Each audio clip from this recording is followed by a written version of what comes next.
And new information tonight in the health battle against concussions. Researchers at the Department of Veterans Affairs studied the brains of deceased NFL players. They found brain damage in 80%. But football isn't the only sport dealing with concussions. I had the chance to see why women who play soccer are the most likely to experience this trend.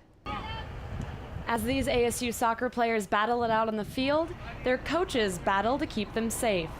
From a soccer perspective, we've been on this for years now. Female athletes typically have a weaker neck strength than males. Therefore, the whiplash effect from hitting a ball or landing after a jump causes more problems. A big part of it's education, teaching, and development and technique.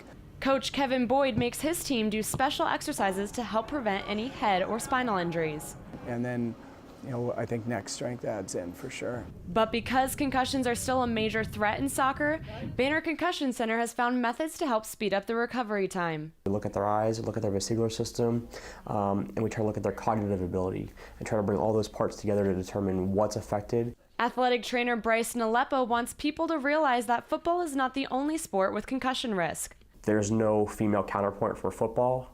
So obviously the amount of concussions that happen in football, it's going to still show that there's probably a little bit higher incidence in the male population. Coach Boyd has seen his women athletes take the hits. We've had players that have been out for significant amounts of time and gone through symptoms where you just feel awful for them.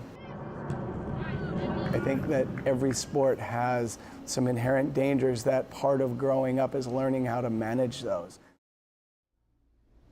And the important factor that both Coach Boyd and Bryce Naleppo wanted to make sure athletes know is that regardless of the severity of the concussion, athletes taking care of themselves is much more important than any competition.